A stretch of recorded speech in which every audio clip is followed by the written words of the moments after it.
almost Yeah, I can talk. It's almost spooky season, y'all. It's like mid-August, which means in a couple weeks it's September, which pumpkin spice, ghosties, all that stuff. And frankly, I mean, I love summer, but I've had enough of forest fires and everything just burning down around us.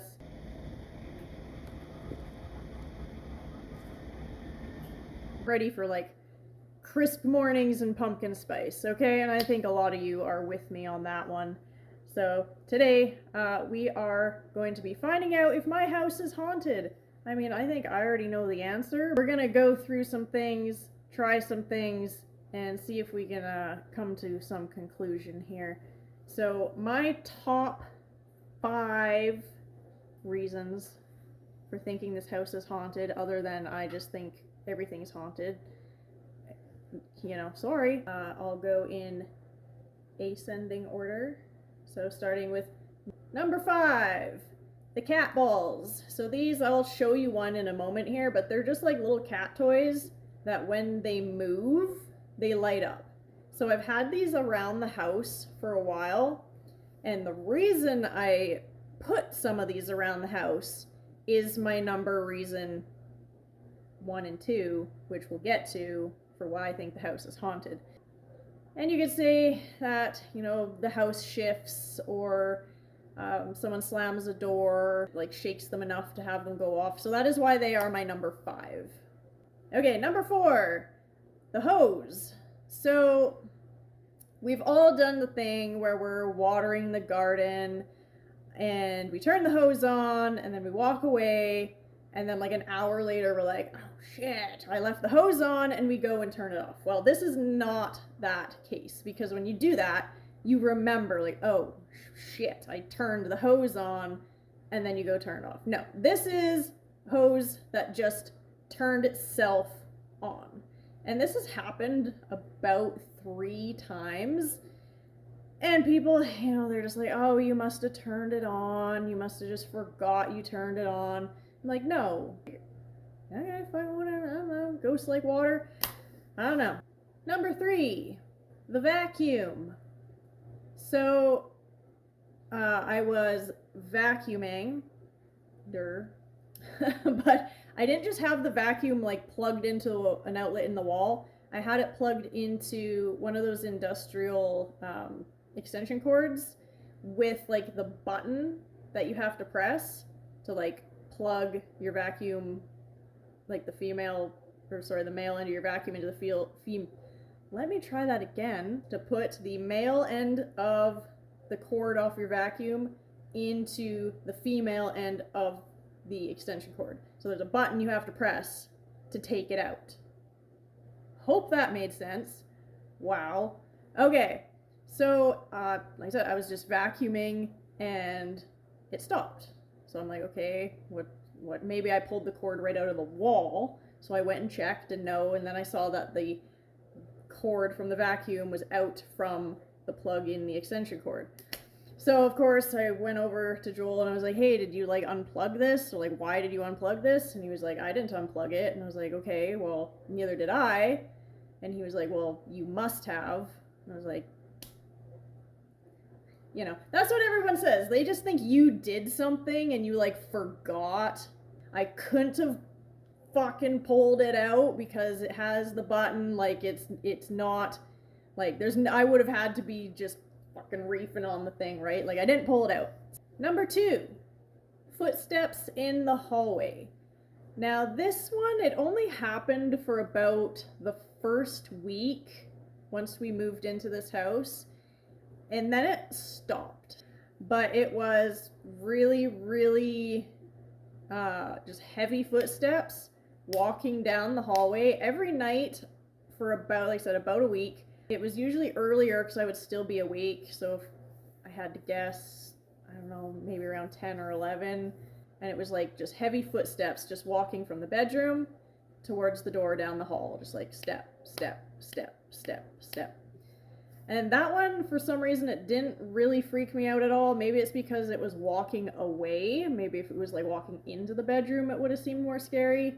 But walking away, It didn't ever really give me a weird feeling or anything. Number 1, the knocks on the window. So in our bedroom, there's an ensuite bathroom, and there's a window right there on the wall. So one night we're in bed sleeping, and I hear 3 knocks, and it's plain as day. It's knocks, not like on the wall. It's not like the house creaking. It is knocks on the window, like 1, 2, 3, like knuckles on glass.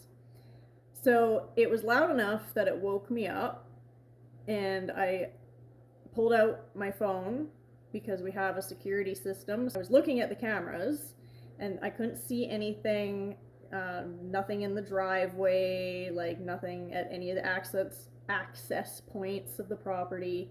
And I happened to look at the clock, and it was 2:57 a.m. So almost 3 a.m., which is the devil's hour, is when the most paranormal activity happens.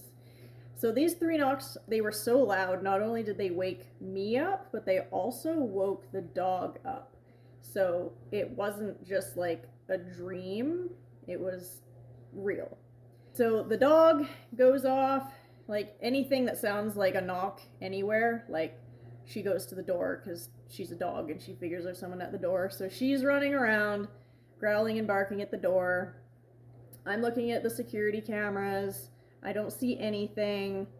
So what do? I go back to sleep.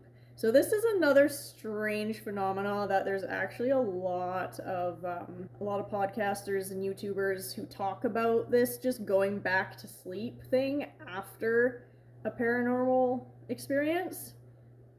Some think it's just like your body trying to just be like, it's okay, you're fine, almost like a self-preservation kind of thing, or you just like try and put it out of your mind and go back to sleep. Another theory is that it is whatever entity was trying to get your attention or whatever, making you go to sleep, which is really, really fucking creepy. It was winter. Next morning, I go outside and I'm looking for tracks because I'm like, if it wasn't a literal physical person, and there's no tracks, there's nothing, because they would be in the snow, right? There was fresh snow in the evening, and then it didn't snow throughout the night, and there were no tracks at all. So nothing had walked through the snow up to the window and knocked.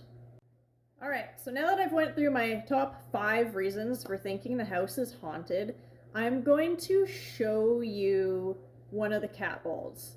Now this one, it's got me a little bit perplexed, and I know everyone's gonna say that it's just a vibration that's setting it off, but it's weird. It's weird because it seems like there's certain criteria for this cat ball to go off, which you'd think it would just be any vibration. So I'm gonna go and show you that now. Okay, so this is the cat ball right here. And this is the window that I heard the knocking on, the 3 knocks. Yeah, and you see the dog just barked. That is literally a perfect example of what happened. Honey, it's okay, baby, that was me.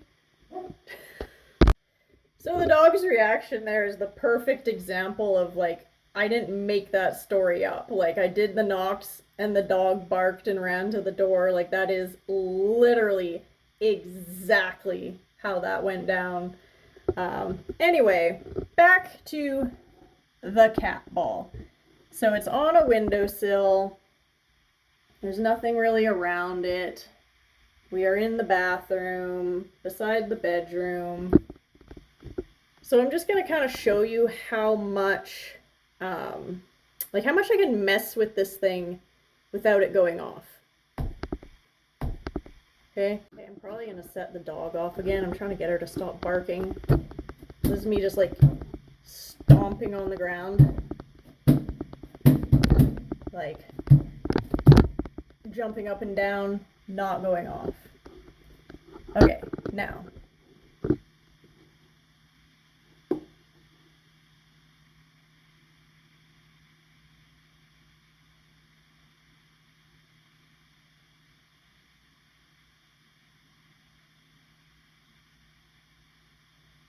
So that tiny tap is all it took to set that thing off. Again, tiny, tiny tap. I was literally just jumping up and down right below the windowsill and like banging on here, and you saw that it didn't go off. So that's kind of creepy to me because it kind of seems like you're disturbing something here when you tap specifically on here. Now, remember that this is the window where there was the knocking. Certain kind of spirits and entities, there are ones that need permission to enter your house. 3 knocks is mocking the Holy Trinity. And then something seems to affect this area. It's right here. So if anyone could explain why I'd be able to set it off that easy, but not jumping up and down, banging on the wall, drop a comment below. I'd be interested in your thoughts. Alright, next I've got this little guy. This is just an EMF reader, so it reads electromagnetic energy from green to red. Also, if you're going to comment on the state of the laundry, you can just not. I work 7 days a week, and what do? So I'd sip your latte and smell your own farts. We didn't have water for 7 months. I'm catching up. Alright, enough of that. Alright, EMF reader. So, I've done this once in the house, and I haven't done it again. So we're gonna do it now, and why I came right here, I wasn't just trying to show you all the clothes everywhere, is because right, ironically, where the cat is laying seemed to be a hot spot on here. So let's see if it still is. So the one thing I did do when this guy arrived is I made sure that my phone did not affect it.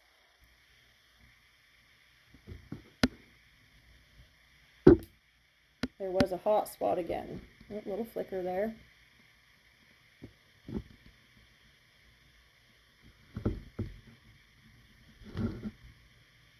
Haunted kitty?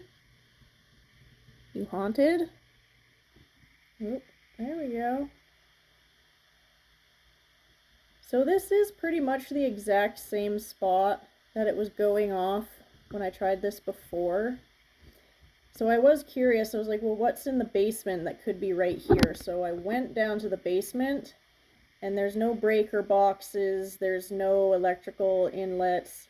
Literally right underneath us is just another bedroom, and there's not even like a lamp or anything, it's just a spare bedroom. So the fact that the footsteps that I would hear went from in the bedroom to down the hallway is interesting. So right in the doorway. Lots of activity right up to red. Let's see if it continues down the hallway.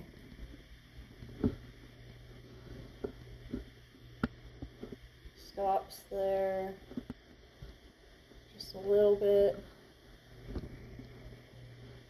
Now it's easy to say that, like, yeah, so it's pretty much kind of going down the whole hallway. It's easy to say that, like, appliances, laptops, computers, all that kind of stuff would set it off. But that's why I kind of took it around. Oops, I ran into the wall. I took it around everywhere and kind of like tested it around different things. The last time I did this, I don't have enough hands. Hang on. I got nothing in Joel's music room. So let's see. Yeah, so it's just on steady green. And there's lots of electronics in here. There's an electric piano. There's some amps, electric guitars, and again, nothing in here. Oh, okay. Now we're coming into the kitchen.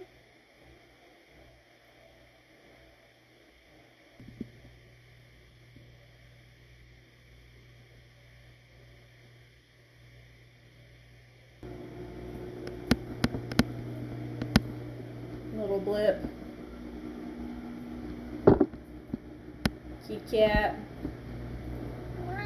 Meow, haunted kitty. Okay, so what I'm gonna do tonight, I downloaded a voice recording app that will record every time it hears a voice. And I'm going to put my phone like in the hallway, I think would probably be the best place.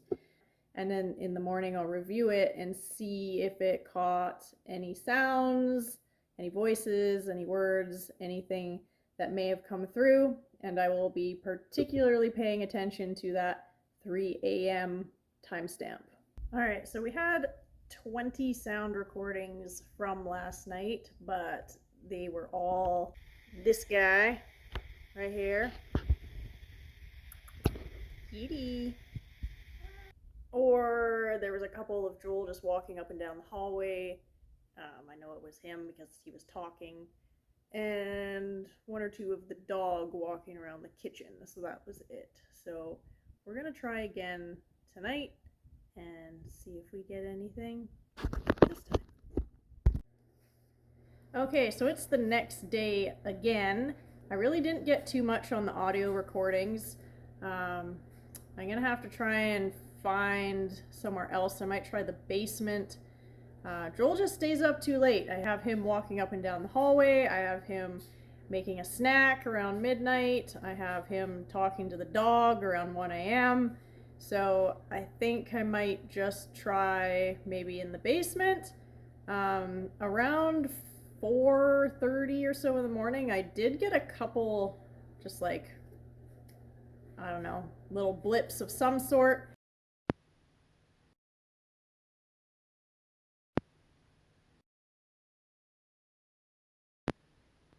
This may have been a pretty boring video, or maybe it was pretty exciting, I don't know.